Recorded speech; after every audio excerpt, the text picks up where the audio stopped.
مدحته القائلون ولا يحصي نعماءه العادون ولا يؤدي حقه المجتهدون الذي لا يدركه بعد الهمم ولا يناله غوص الفطن الذي ليس لصفته حد محدود ولا نعت موجود ولا وقت معدود ولا أجل ممدود. ثم الصلاة والسلام على أشرف الأنبياء والمرسلين محمد وعلى آله الطيبين الطاهرين وأصحابه الغر الميامين، وبعد. يقول الحق سبحانه وتعالى في محكم كتابه المجيد: أعوذ بالله من الشيطان الرجيم.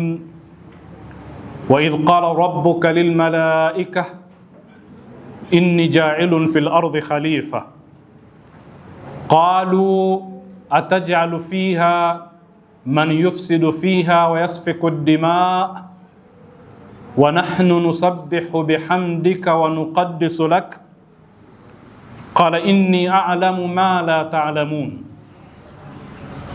وعلم آدم الأسماء كلها ثم عرضهم على الملائكة فقال أنبئوني بأسماء هؤلاء إن كنتم صادقين. صدق الله العلي العظيم. Ndugu zangu, assalamu alaikum wa rahmatullahi wa barakatuh. Wa alaikum salam wa rahmatullahi. Kwanza kabisa tunamshukuru Mwenyezi Mungu Subhanahu wa Ta'ala, vile vile na kumtakia rehma na amani bwana wetu mtukufu Bwana Mtume sallallahu alayhi wa alihi wasallam. Allahumma salli ala Muhammad wa ali Muhammad. Vile vile tunamshukuru Mwenyezi Mungu Subhanahu wa Ta'ala kwa kutupa umri, kutupa pumzi za kuweza kwa mara nyingine tena kufikiwa na mwezi mtukufu wa Ramadhani wa mwaka huu wa 2026. Tunao baadhi ya ndugu zetu ambao mwaka jana tulikuwa nao katika darasa hizi, lakini kwa bahati mbaya hatunao, wametangulia. Na kama ambavyo vile vile tuna ndugu zetu wako vitandani, ni wagonjwa, hakuchi kuna kucha, na ambao tunawaombea Mwenyezi Mungu awape afya. Lakini vile vile hata sisi ambao tunamshukuru Mwenyezi Mungu kwa kufikiwa na mwezi huu, hatuna uhakika vile vile wa kwamba tutaumaliza mwezi huu salama. Kwa hiyo tunamuomba Mwenyezi Mungu atupe taufiki ya kuweza kukamilisha mwezi huu tukawa hai, na kubwa kuliko yote tukapata fadhila za mwezi mtukufu wa Ramadhani, tukaweza kufaidika na ile ofa ya Mwenyezi Mungu aliyoitoa katika mwezi huu. Maana huu ni mwezi wa ofa. Unapofanya amali ndogo, malipo yake yanakuwa ni mara nyingi, ni zaidi. Kwa hiyo ni kipindi cha ofa. Lailatul Qadr khairun min alf shahr, ubora wake ni mkubwa sana, na amali zinalipwa mara nyingi kuliko katika miezi isiyokuwa Ramadhani. Kwa hivyo ukiisha mwezi wa Ramadhani, ofa inakuwa nayo imekwisha. Na mara nyingi tunasoma hadithi katika utangulizi wa Ramadhani, hadithi inayosema ash-shaqiyu man hurima ghufranullahi fi hadha ash-shahr, mtu mpumbavu mjinga kuliko wote ni yule atakayenyimwa maghfira ya Mwenyezi Mungu Subhanahu wa Ta'ala katika mwezi huu wa Ramadhani. Ukipitwa na Ramadhani yote bila kupata maghfira ya Mwenyezi Mungu, hadithi inasema wewe ndio mpumbavu wa kupindukia. Kwa hiyo tunamuomba Mwenyezi Mungu Subhanahu wa Ta'ala atupe taufik ya kuweza kufaidika na mwezi wa Ramadhani na kupata yale yanayotarajiwa katika mwezi huu. Ndugu zangu, kama ilivyokuwa ada kwamba katika kila mwezi wa Ramadhani tunakuwa na mada maalumu ambayo tunaizungumzia.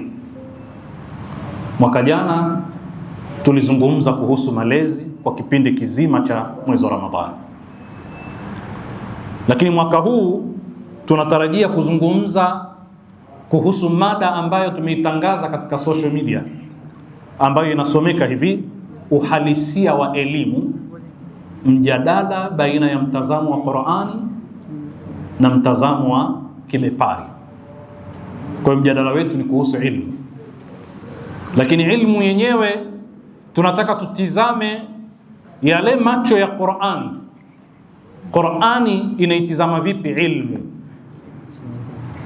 lakini na ulimwengu wa kimagharibi, ulimwengu wa kibepari, nao una macho gani katika kuimurika na kuitizama ilmu? Ni jambo muhimu sana, hasa katika kipindi hiki kinachoitwa kipindi cha science na technology, zama za sayansi na teknolojia.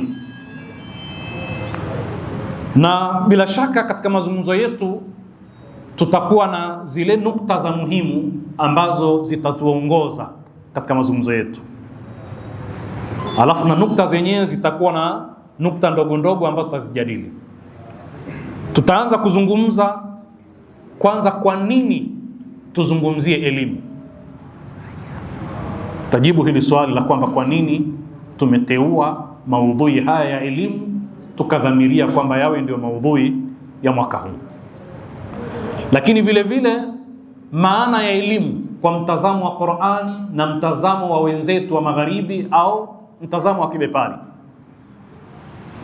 Lakini vile vile tutaona maeneo ambayo Qur'ani imeashiria elimu na maneno ambayo yanaashiria elimu katika Qur'ani, na kuna uwiano gani baina ya hayo na mtazamo wa kibepari. Yani ni sehemu katika nature, katika maumbile tu ya asili. Na watu wa mazingira wanaamini vile vile kwamba mwanadamu na vile vinavyomzingira viko sawa. Unapozungumza kuhusu maana ya mazingira, mazingira ni mwanadamu, ni kila kinachomzunguka mwanadamu akiwemo mwanadamu mwenyewe. Kwa watu hawa wanaamini kwamba nafasi ya mwanadamu katika jamii ni sawasawa na nafasi ya mimea, ni sawasawa na nafasi ya wanyama, wadudu na vingine vyote, kwa sababu kuna ile ecosystem kuna ule mfumo wa kuhitajiana. Wewe unatoa carbon, ile hewa chafu, alafu na mmea unatoa oxygen, mnabadilishana. Hadhi yenu ni sawa katika kuyafanya maisha yawe sawa sawa. Kwa hivyo kama ambavyo wewe unahitajika na wanyama na wewe unahitajia wanyama, wewe unahitajia mimea na mimea inakuhitajia. Kwa hivyo nyinyi mko sawa sawa. Sijui kama tunaelewana hapo. Kwa hivyo wao kwao viumbe vyote viko sawa, kwa sababu vinahitajiana ili maisha yaendelee kuwepo. Hawana kwamba mwanadamu ni kiumbe bora, bali wengine wamefikia hadi ya kusema la, mwanadamu anaweza kuwa na hadhi ya chini kuliko viumbe vingine. Na mimi nataka tuelewane kwa nini tunaashiria jambo hili ambalo baadaye tutaliona vizuri huko mbeleni. Yani tunataka kusema kwamba duniani sasa hivi kuna hatari kubwa ya kufikia kiwango cha kupigania sio haki tu za mnyama kwa mfano, lakini kupigania usawa baina ya mwanadamu na mnyama. Tunazungumza harakati za kupigania usawa kijinsia, sio? Mpaka tumefikia mahala sasa tumeanza kuzoea kwamba hakuna tofauti baina ya mwanaume na mwanamke katika maeneo mbalimbali, na dhana za uwezeshaji, empowerment kwa mwanamke, kwamba wapi mwanaume amemzidi mwanamke, kabaguliwa, kawa marginalized, muhammash, katengwa, tumvute na yeye awe sawa na mwanaume. Na mara nyingi tumezungumza kwamba hapazungumzi uadilifu, panazungumza usawa. Kuna hatari kubwa sasa ya dunia kuanza kupigania usawa baina ya binadamu na wanyama. Ndio leo ukienda katika baadhi ya nchi kama Marekani utagundua kuna vyama vingi sana vya kupigania haki za wanyama. Na sisi tunasema hakuna tatizo, kupigania haki za mnyama ni jambo la sawa sawa. Lakini ishu yetu sisi kama Waislamu ni pale ambapo zile haki za mnyama zitapiganiwa kuliko haki za binadamu, pale mnyama atakapopawa zile haki kuliko mwanadamu. Kwa mfano, Marekani kuna zaidi ya hospitali 20,000 za wanyama, hospitali zaidi ya 20,000. Takwimu zinaonyesha baina ya 25,000 na 30,000.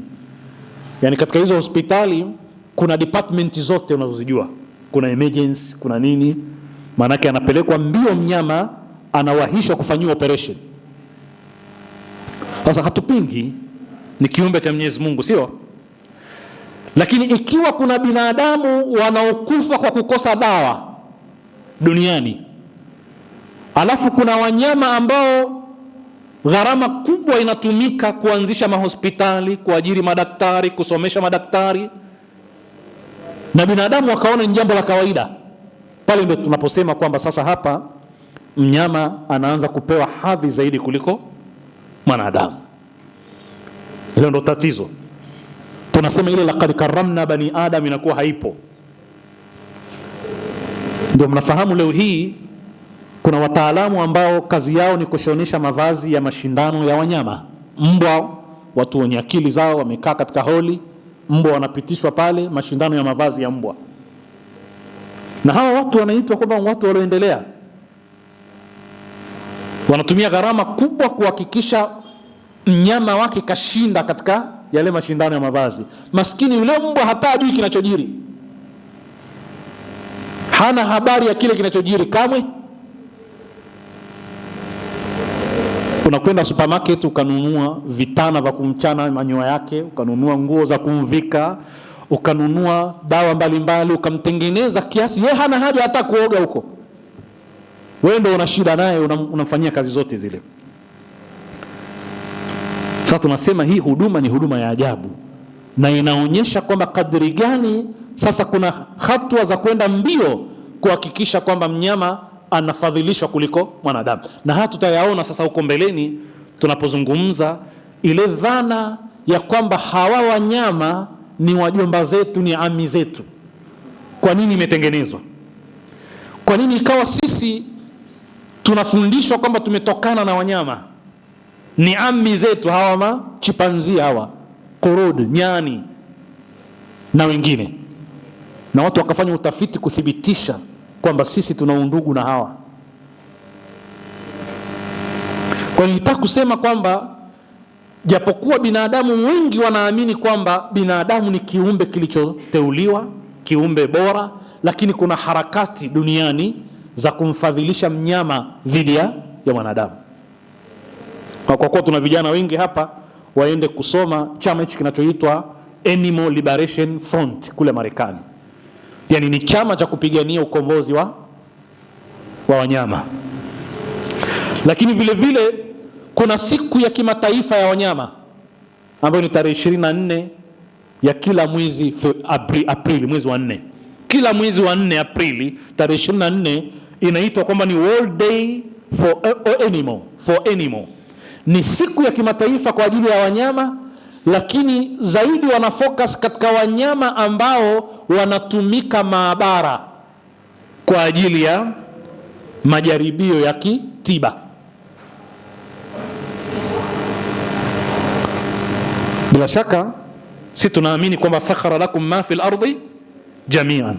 Panapokuwa na dharura ya kumtumia mnyama kwa ajili ya matibabu, akafanyiwa operation, upasuaji, yule mnyama akapimwa kwa ajili ya chanjo mbalimbali, kabla hajapimiwa mwanadamu akapimiwa mnyama, ikiwa kuna dharura ya hilo ni kitu jaiz, kwa sababu walaqad karramna bani adam wa sakhara lakum ma fil ardi jami'an. si tumekudhalilisheni vyote vilivyokuwa hapa ardhini. Kwa hivyo kama mnyama anaweza kutumika kwa majaribio ya chanjo fulani ikaonekana imefaa, kisha ndipo akatumiwa mwanadamu, ni jambo jaiz ikiwa hakuna namna zaidi ya kufanya hivyo. Tunakubaliana na hili. Kwa hiyo kuna chama kama hicho. Sasa ikiwa sasa mnyama ataishi salama zaidi katika dunia hii kuliko binadamu, maana yake nini? Maana yake binadamu wanaelekea zaidi katika kumtukuza mnyama kuliko mwanadamu. Kwani haya mabomu yalotengenezwa ni kwa ajili ya kuua wanyama? Hayo mabomu unayosikia duniani ambapo kuna ushindani mkubwa wa kutengeneza mabomu mbalimbali ya kivita ambayo hatimaye yakitumika, lengo si kumwangamiza mnyama, lengo ni kumwangamiza binadamu, na tumeona mfano wake. Na kwa nini pawepo na maandamano mbalimbali duniani kwa ajili ya wanyama, kiasi kwamba kuna binadamu wanaokufa wanahitajia maandamano zaidi ya hayo kutetea haki zao? Sasa nataka tuelewane kwamba sisi Waislamu hatuamini kwamba mnyama hana haki, mnyama hatakiwi aishi. Hapana, kuwepo kwa mnyama ni kuwepo kwako wewe, sio? Kwa sababu amewekwa kwa ajili yako. Nataka tuelewane hilo. Lakini nukta nyingine ya pili, tuelewane kwamba sisi tunaamini kwa mujibu wa Qur'ani kwamba inawezekana kabisa mnyama, binadamu akashuka daraja mpaka chini kuliko mnyama. Inawezekana, kwa sababu Mungu aliyosema walaqad karramna bani adam, kwa hakika tumemtukuza mwanadamu, ndio yeye aliyosema bal hum adall kal an'am bal hum adallu, kwamba kuna binadamu ni kama wanyama, lakini wao kwa hakika wamepotea zaidi kuliko wanyama, wako chini kuliko wanyama. Qur'ani iliyosema laqad khalaqna al-insana fi ahsani taqwimin, ndio iliyosema thumma radadnahu asfala safilin, hakika tumemuumba mwanadamu katika umbile zuri kabisa. Qur'ani hiyo ndio imesema kisha tukamrejesha kuwa chini kuliko waliokuwa chini. Maana yake ni nini? Maana yake ni kwamba binadamu yuko katikati baina ya juu na chini. Amepewa uwezo wa kupanda juu kama ambavyo ana nafasi vile vile ya kushuka chini. Mwanadamu amepewa heshima, lakini kuna sharti kwamba lazima ailinde ile heshima, lazima ailee ile heshima, aitunze ile heshima. Kwa hivyo ni kweli umeumba, umepewa heshima, wewe ni mtukufu, lakini ile heshima umepewa kama dhamana, lazima ulinde ile heshima. Usipoilinda utaporomoka, utakuwa katika asfalu as-safilin. Thumma radadnahu asfala safilin, amerejeshwa kwa vitendo vyake, kwa amali yake, illa alladhina amanu wa amilu as-salihati. Kwa hivyo ana uwezo yeye kupanda, lakini ana uwezo wa kuporomoka. Uwezo huo kapewa yeye na Mwenyezi Mungu. Lakini kimsingi walaqad karramna bani adam, tumemtukuza mwanadamu. Sasa wewe hutoendelee kuwa mtukufu kwa vile Mungu kasema tu, umepewa dhima ya kulinda ule utukufu na ile heshima. Tukitizama aya hii kwa umakini, walaqad karramna bani adam, hakika tumemtukuza mwanadamu, anayesema ni Mwenyezi Mungu. Kisha Mungu anasema wahamalnahum fil barri wal bahri, na tukawachukua tukawabeba wanadamu katika nchi kavu na katika bahari. Kwa lugha nyingine, tumewapa vyombo vya usafiri, tumewawezesha kusafiri katika bara na bahari. Ndio maana ya aya, sio? Warazaqnahum min at-tayyibat, na tumewaruzuku vitu vizuri vizuri, wengine wanasema vyakula vizuri vizuri. Swali, aya hii wahamalnahum fil barri wal bahri, tukawachukua tukawabeba wanadamu Inaashiria nini? Bila shaka inaashiria vyombo vya usafiri, sio? Katika nchi kavu na katika bahari. Vina maana gani katika utukufu wa mwanadamu, katika heshima ya mwanadamu? Kuna uhusiano gani baina ya walaqad karramna bani adam na wahamalnahum fil barri wal bahri, kwamba tumemtukuza mwanadamu alafu na tumembeba katika bara, nchi kavu na katika bahari? Uhusiano wake ni kwamba huyu mwanadamu tuliompa heshima, tumempa uwezo wa kutengeneza vyombo vya kusafiri. Mungu anasema tumewabeba wanadamu, lakini ukweli ni kwamba tumembeba vipi? Tumempa uwezo wa kutengeneza vifaa vya kusafiri, na kwa lugha ya somo letu tumempa ilmu, tumempa maarifa. Kwa hivyo moja katika sababu ya karamatul insani, na bali ndio sababu ya msingi, ni ule uwezo aliopewa wa kurahisisha maisha. Na katika maeneo ya kurahisisha maisha ni usafiri, na usafiri unaweza kuwa katika maeneo mbalimbali, kwa sababu kama suala la kubebwa katika vyombo vya safari, hata mnyama, hata mbwa anaweza kubebwa baharini akasafirishwa, sio? Lakini ameingia katika aya hii wahamalnahum? Hapana. Na kwa nini hiyo wahamalnahum na tukawabeba, ili hali aliyetengeneza ni mwanadamu kile chombo? Ni kwa sababu aliyempa ilmu ndiye aliyembeba. Yule aliyempa ilmu ya kutengeneza chombo cha kumsafirisha ndiye kwa hakika aliyembeba, ndiye aliyemsafirisha. Na hivi ndivyo Mungu anavyotufundisha, qatiluhum yu'adhibuhumullah, wapigeni vita, Mungu atawaadhibu biaidikum, kwa mikono yenu. Kwa hivyo aliyetengeneza chombo kile ni mwanadamu, lakini ni Mungu, kwa sababu ndiye alompa ilmu ya kuweza kutengeneza. Wama ramaita idh ramaita walakinna Allaha rama, aliyekupa uwezo wa kutupa mchanga ule katika vile vita, ewe Muhammad, ndiye aliyerusha mchanga ule. Wama ramaita idh ramaita walakinna Allaha rama. Sasa nini maana wahamalnahum fil barri wal bahri? Maana yake ni ilmu. Walaqad karramna bani adam, tumemtukuza mwanadamu kwa kumpa ilmu ya kuweza kutengeneza vifaa vya kumsafirisha katika nchi kavu na katika bahari. Jana alikuwa na majahazi, alikuwa na ngarawa, alikuwa na boti, leo ana mameli makubwa makubwa. Ukiingia pale katika meli ile, ukiwa ndani kama vile uko katika dunia yako wewe mwenyewe. Ni ghorofa kadhaa eti anasafiri katika maji, na hatujui kesho atatengeneza chombo gani. Acha hizi speedboats tulizokuwa nazo leo hii, kesho atatengeneza chombo gani cha kusafiri cha haraka? Mwanadamu aliyopewa maarifa haya amepewa heshima kwa sababu ya uwezo wa kubuni, uwezo wa kutengeneza. Warazaqnahum min at-tayyibat, na tukawaruzuku wanadamu. Tafsiri ya baadhi ya classical mufassirin, wale mufassirina wa zamani, baadhi ukizungumza riziki wao wanazungumza chakula, na ndio utaona tafsiri nyingi, sio zote, zinazungumza razaqnahum min at-tayyibati, tukawaruzuku vyakula vizuri vizuri. Lakini tuchukue maana hiyo finyo. Hivi vyakula vya mwanadamu na mnyama viko sawa? Mwanadamu hali vyakula vyote raw, yani ghafi, kisha baadaye anakula. Ni kama huo mchele una mapishi mangapi? Una viungo sampuli ngapi vinachanganywa?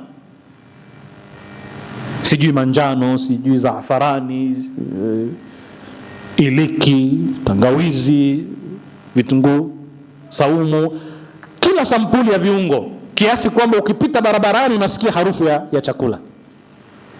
Itakuwa ni ubwabwa, itakuwa ni pilau, itakuwa ni biriani, itakuwa sijui zurbiani, sijui majina ambayo mengine hata hatuyajui. Kwa sababu mwanadamu kapewa ilmu, kapewa ubunifu, uwezo wa kufanya. Kwa hiyo razaqnahum min at-tayyibati, sio tu kwamba amepewa vizuri vyakula, amepewa elimu na uwezo wa kubuni. Anaweza kutengeneza chakula kwa sampuli ya ajabu. na mwanadamu hajakoma katika ubunifu wake katika vyakula, yani hajafikia mwisho. Kila siku kutakuwa na kipya kitakachomfurahisha, na kila siku patakuwa na ubunifu mpya, na mwanadamu ataendelea hivyo kwa sababu ilmu haina mwisho. Kwa maana razaqnahum min at-tayyibati ni kule kumpa uwezo wa kubuni ilmu na maarifa ya kuweza kubuni vyakula mbalimbali akavila. Lakini maana pana ya riziki, riziki sio chakula tu, ni katika narrow meaning ya riziki, maana finyo ya riziki. Mwanadamu makazi yake ni riziki. Mshaona makazi ya mwanadamu namna ilivyokuwa maridadi, nyumba ya mwanadamu namna ilivyokuwa, ameweka nini ndani ya nyumba yake, na namna anavyoendelea kwenda kwa kasi. Yote ni ilmu, ni ubunifu, ni riziki. Jamani, ilmu ni riziki, sio? Na riziki ni ilmu, sio? Ndio watu wanasema Allahumma urzuqna ilman, urzuqna fahman, Zote hizi ni riziki. Kwa hivyo riziki iliyokusudiwa hapa kwa hakika ni ilmu inayompa uwezo wa kubuni mambo mbalimbali. Ndio utaona nyumba ya mwanadamu leo hii na viyoyozi na air conditions. Ikifikia wakati wa baridi anaweza kuseti, ikiwa wakati wa joto anaweza kuseti akaishi vizuri. Tizamini choo cha mwanadamu, maana anataka starehe mpaka kwenda haja. Jana alikuwa anatumia shimo ambapo akienda haja anasikilizia sauti, kisha akaweka choo cha kuchutama. Sasa ana choo cha kukaa, hatujui kesho kitakuwa choo cha sampuli gani. Kuna wanadamu wengine kule chooni ana TV, kule chooni panafaa kuweka kitanda mtu akalala. Haya si mambo ya kusimulia, sio asatirul awwalin. Hatujui atakwenda mpaka wapi. Na ukitizama mambo haya hajayafanya asiyekuwa mwanadamu. Mwanadamu kasi yake katika mambo hayo ya ubunifu, na ubunifu ni sehemu katika ilmu na maarifa aliopewa mwanadamu. Kwa razaqnahum min at-tayyibati, vitu vizuri vizuri. Ndio utaona leo tumewahi kusema mara nyingi, lao akifufuliwa mtu wa miaka ile ya 70 tukiwa sisi wadogo, akitizama mavazi haya anaona watu mashallah wote kama malaika. Yale mavazi namna yalivyokuwa sisi leo, quality ya kitambaa namna kilivyokuwa, sio? Lakini wakati wa mtume na sasa hivi vitambaa tofauti, lakini alikuwa akivaa, sio? Hatujui haya mavazi, ubunifu wa mwanadamu atakwenda mpaka wapi. Ni katika riziki. Mavazi ni katika riziki, mapambo ni katika riziki, sio? Na ubunifu wa mwanadamu ndio hasa unaokusudiwa. Zile designs, kuna watu sasa hivi wanasomea design tu ya nguo. Jamani, ni msomi, kazi yake ni design, ni tajiri mkubwa duniani kwa kudesign mavazi. Alafu kuna wanawake na sasa hivi na wanaume ambao kazi yao, maumbile yao yanafaa kuuza yale mavazi. Anafaa kutembea mbele ya watu akaonekana amependeza, alafu yale mavazi yakanunuliwa sana. Si mnaona wale warembo na wale vijana wanaopita mbele ya watu wakatizama ubunifu wa mavazi, sio? Kul man harrama zinata Allahi allati akhraja liibadihi wat-tayyibati min ar-rizq. Sema, ni nani aliyoharamisha mapambo ya Mungu aliyoyatoa kwa ajili ya waja wake? Majibu ni kwamba hakuna. Kwa lugha nyingine ni kwamba mmehalalishiwa mapambo hayo. Qul hiya lilladhina amanu fil hayati dunya, mpaka mwisho wa aya. Kwa hiyo huyu mwanadamu kwa ilmu aliopewa, kwa ubunifu aliopewa, riziki zake katika maeneo yote ni tayyiba, ni nzuri. Ndio tayyibatu min ar-rizq. Pengine msaa wa zamani mtu akiuvaa ni saa kubwa kweli, nzito mkononi. Umeona sasa hivi binadamu, na binadamu anapenda mapambo bwana, Pengine hata simu zetu zina saa, lakini utakuta amevaa saa yake maridadi, kanunua ghali, sio? Kanunua viatu, mashaallah, vile viatu vya vijana, viatu vingine vile kwa pesa nyingi, na kila siku kuna sampuli mpya ya viatu. Hii ni ilmu wa tayyibat min arrizq. Sasa huyu mwanadamu amekuwa bora kuliko viumbe vingine vyote kwa sababu ya ilmu, kwa hakika, kwa sababu ya uwezo wa kubuni, na kwa sababu hajakoma katika kuyatengeneza mambo yake yawe mazuri. Hivi maisha ya nyani ya miaka 1000 iliyopita yanatofautiana na maisha ya nyani ya sasa hivi? Sio unazungumza habari ya nyani kwamba tutajenga kesho. Kesho haifiki mpaka leo hawajajenga, sio? Kwa hivyo amekosa nini yule nyani? Simba amekosa nini kuishi maisha yale yale? Majibu madogo ni kwamba amekosa ilmu. Ilmu ndio inamfanya awe mbunifu. Ukiniambia akili lengo lake kubwa ni kuproduce knowledge, kuzalisha uelewa, ufahamu. Ukiniambia mwanadamu, kwa wale wasiokuwa Waislamu wakatuambia kwamba tofauti baina ya mwanadamu na viumbe vingine ni kwa sababu mwanadamu amepewa lugha. Japo hilo lina mjadala, sisi tunatizama lugha ya wanyama na wadudu katika Qur'ani. Hatutaki kuingia katika mjadala huo, lakini tukubaliane. Lakini lugha ni zaidi ya ubunifu ambao tutaona huko mbeleni inshallah katika mambo ya social science. Ile lugha, na lugha ina mambo mangapi ya kiubunifu katika lugha? Yale matumizi tu. Kwa hiyo haya tutayaona kwa upande wake. Sasa walaqad karramna bani adam wa hamalnahum fil barri wal bahri wa razaqnahum min at-tayyibat wa faddalnahum ala kathirin mimman khalaqna tafdila. Na tumemfadhilisha mwanadamu kuliko viumbe vingi, kumfadhilisha kwa hali ya juu. Mwenyezi Mungu anasema watini wazaituni waturi sinina wa hadha albaladil amin. Hivi ni viapo. Ameapa kwa mtini na mzaituni na kwa mji wa amani, mji wa salama.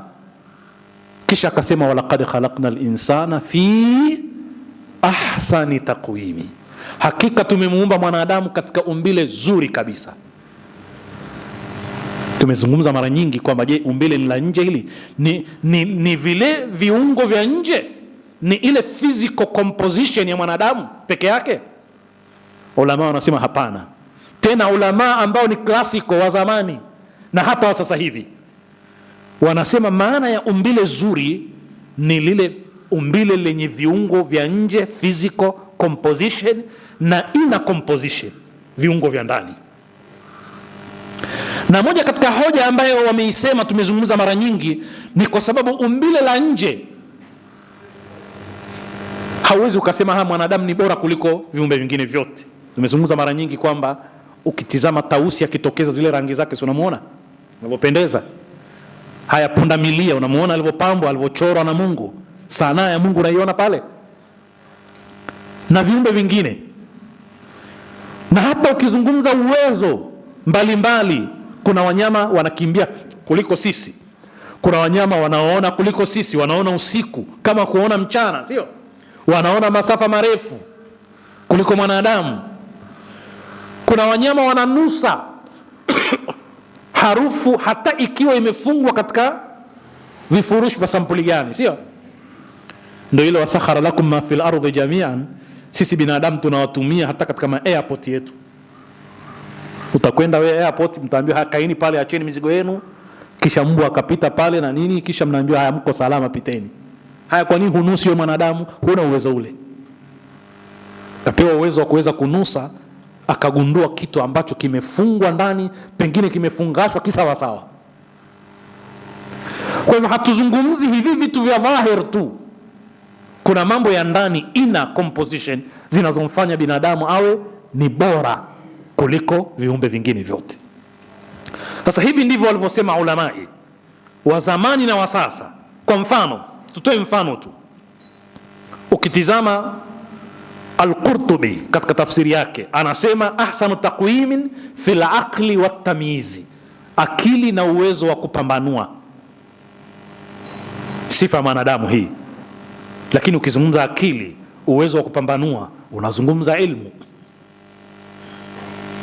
unazungumza elimu, unazungumza maarifa. Lakini Fakhru Razi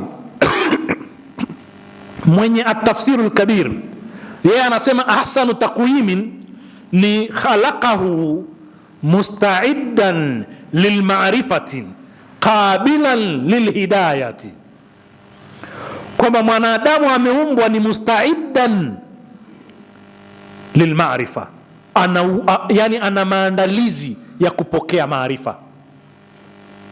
Yani ameumbwa katika maumbile ya kwamba ni uwanja wenye rutuba ya kuweza kupokea kwa urahisi maarifa mbalimbali. Maarifa maana yake knowledge, lakini ana uwezo wa kung'amua na kufahamu uongofu akaupokea.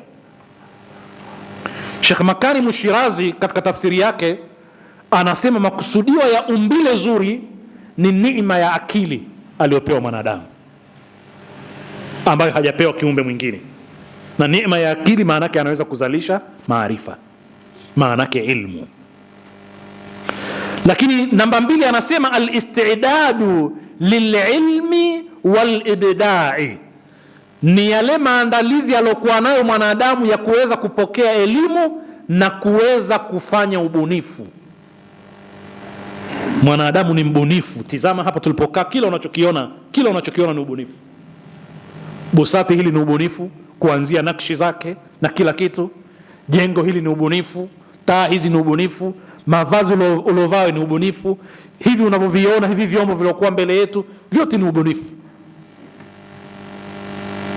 Kwa hivyo maana ya ahsanu taqwimi ni kuwa ameandaliwa kuwa anaweza kufanya ubunifu, akabuni vitu mbalimbali huyu mwanadamu. Lakini vile vile alqudratu ala tafkiri, uwezo wa kutafakar, kufikiria. Na katika mambo tutakayokuja kuyajadili huko ni uhusiano baina ya tafakkur wal ilmu. Kule kufikiria, kutafakar na ilmu, kuna uhusiano gani? Utagundua kwamba kinachozungumzwa ni ilmu. Nadhani tuko pamoja mpaka mabwana. Sasa At-Tabatabai katika tafsiri yake yeye anasema al-insanu, mwanadamu, muahalun litaraqi fi maratibil kamali, ameandaliwa kuweza kupanda kufikia ukamilifu. Ndio ile tukasema kwamba kama ambavyo anaweza kuwa katika ala illiyin, anaweza kuwa katika fi asfali safilin, vile vile amepewa uwezo huo. Sasa nataka tukomee darasa yetu katika jambo moja. Huyu mwanadamu amefinyangwa, akatengenezwa na viungo mbalimbali, na katika viungo vile kuna viungo ambavyo ni vichocheo vya ilmu vinavyomfanya awe na ilmu, na ndivyo ambavyo vimemfanya awe bora kuliko viumbe vingine.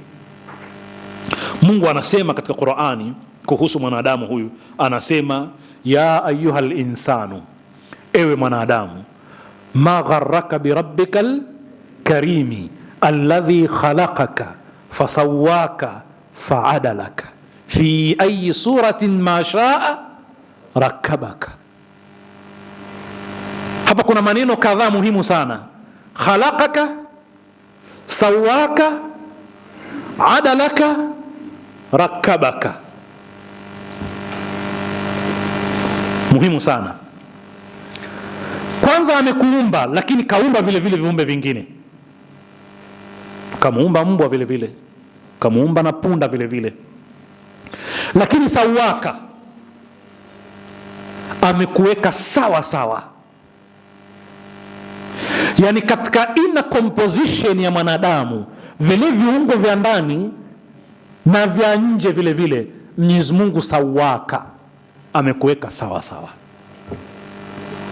Hili neno sawaka, lao tukitaka kusafiri nalo katika Qur'an tutachukua siku kadhaa namna lilivyotumika katika Qur'ani, kwa sababu sawa ndio ile istawa, sawaha liko katika Qur'ani kwa maana nyingi, linaingia katika sheria, linaingia katika aqida, linaingia katika akhlaq.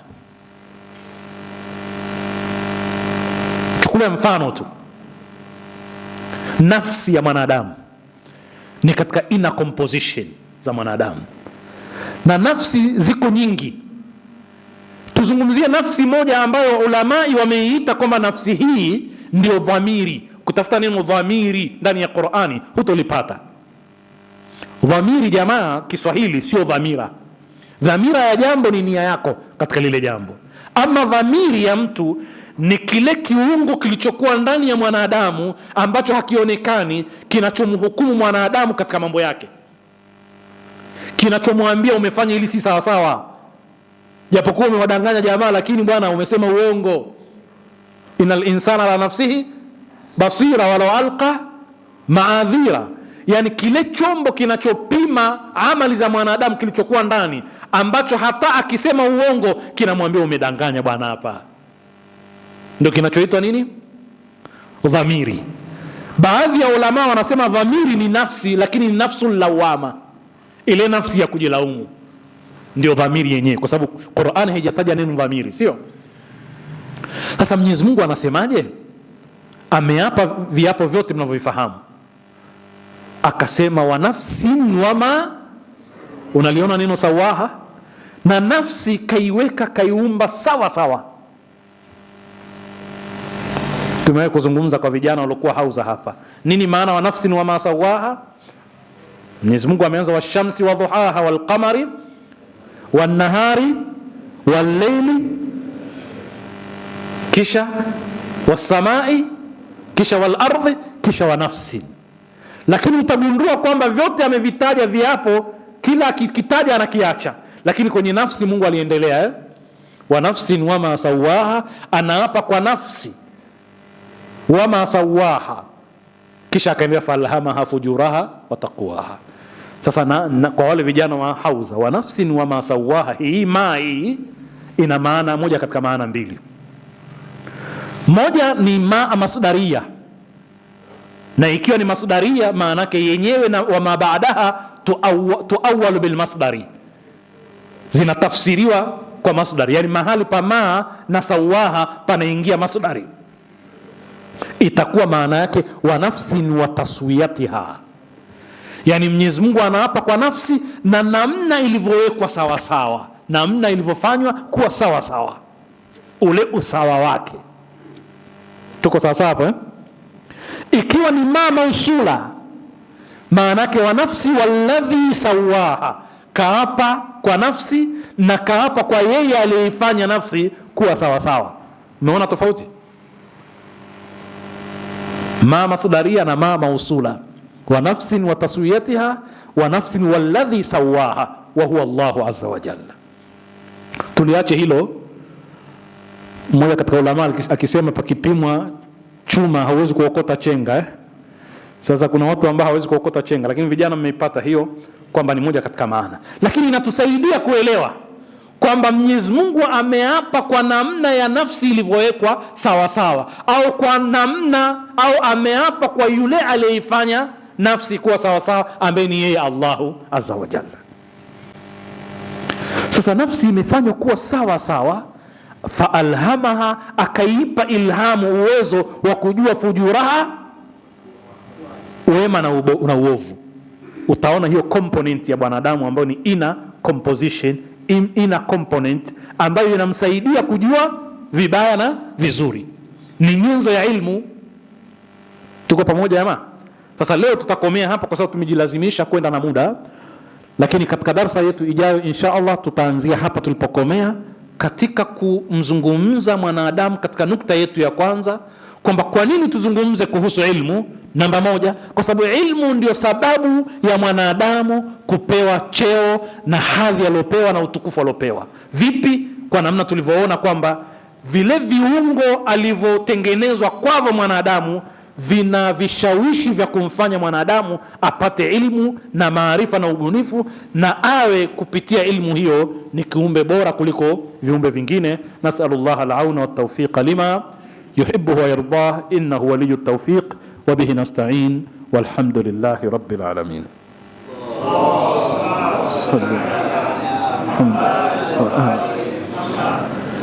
Ndio mabwana, tumekomea hapa katika darasa yetu ya kwanza leo hii.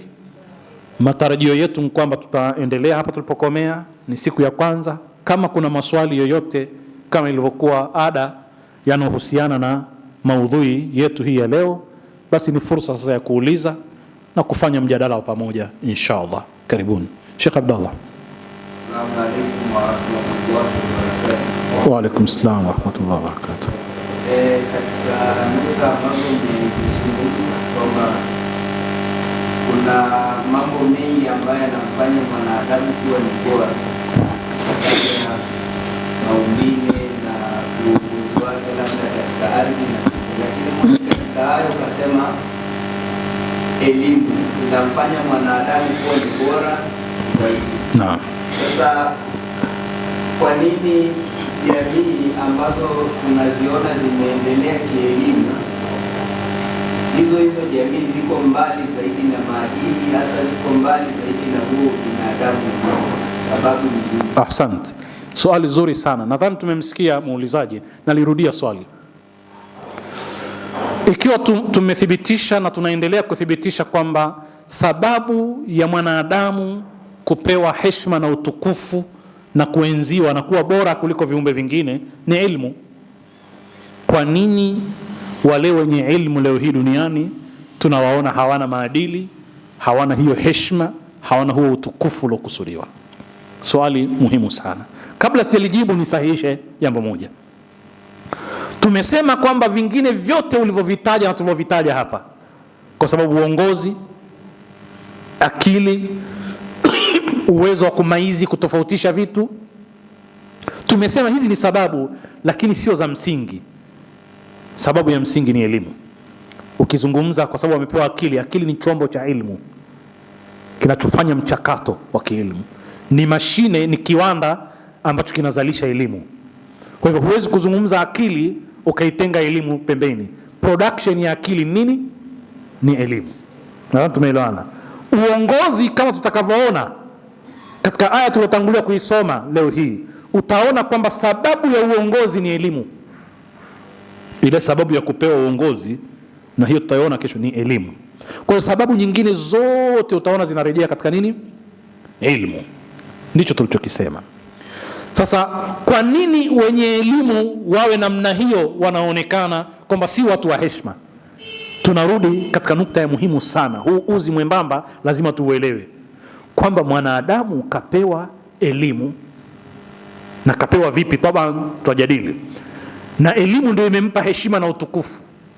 Tumesema kwamba huyu mwanadamu anaweza kuwa katika aya hii, walaqad karramna bani adam, ametukuzwa, lakini anaweza kuwa kal an'ami bal hum adallu, akawa kama mnyama bali akawa chini ya mnyama.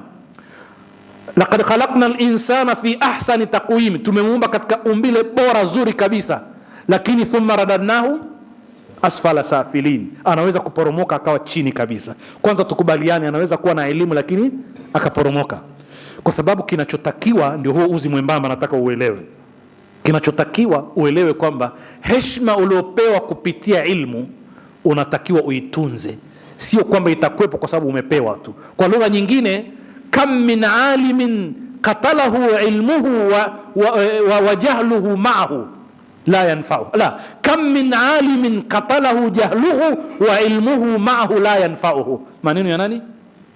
Al-Imam Amirul Mu'minin. Kam min alimin qatalahu jahluhu wa ilmuhu ma'ahu la yanfa. Ni wenye ilmu wangapi ambao wameuawa na ujinga, wakati ilmu yao wanayo mfukoni, wanayo ilmu lakini ujinga umewaua. Tunazungumza ulimwengu wa kibepari ambao unataka sisi tuwe kibla cha ilmu. Si ndio hao wenye kufanya maonesho ya mbwa? Si ndio hao wenye kurithisha mbwa mali zao? Sio hao ambao mtu amekataa marafiki wote akaamua rafiki yake awe ni mbwa? Sasa ilmu iko wapi na wanachokifanya kiko wapi? Tunataka kusema kwamba hii ilmu sio mujarradi wa ilmu tu, lazima uibebe inavyotakiwa ndio itakunyanyua. Kwani mabomu yanayotumika kuua binadamu, mabomu kutengeneza bomu la nyuklia, unaweza kulitengeneza bila ilmu? Ile bomu la nyuklia unaweza kutengeneza bila ilmu? Kwa nini Marekani na Mayahudi Mazayuni, kwa nini wanaua wanasayansi wa mambo ya nyuklia kule Irani? Kwa sababu wanaamini kuwaua ni kuzuia kuzalisha ile nuclear energy, nguvu za nyuklia, si ndio? Kwa hiyo mukhtasari ni kwamba Yale makombora ya nyuklia yanatokana na ilmu, lakini je, yanakwenda kujenga au kubomoa? Yanakwenda kubomoa, kwa sababu nuclear energy inaweza kutumika katika kujenga, lakini mabomu yale yanatumika katika kubomoa. Haya, hiyo ni jahili au ilmu? Mwenye ilmu anasafiri na ujinga wake. Tuko pamoja? Ndio hapo tunapotaka kujadili, na ndio maana maudhui yetu ni mjadala wa elimu baina ya mtazamo wa Qur'ani na wa kibepari, kwamba elimu wanayo, lakini wana mtazamo gani, wana malengo gani katika swala zima la elimu. Kwa hivyo hicho ndo kiini cha darasa zetu. Tuko pamoja? Khair. Naam bwana, kama kuna swali lolote lile. Leo siku ya kwanza, si lazima tuyachokonoe maswali kwamba lazima yawepo. Kama hayapo na sisi pia tunapumzika. Kwa hiyo tutakomea hapa inshallah. Nas'alullah al-auna wa tawfiqa lima yuhibbu wa yardah, innahu waliyyu at-tawfiq wa bihi nasta'in, walhamdulillahi rabbil alamin. Salawat.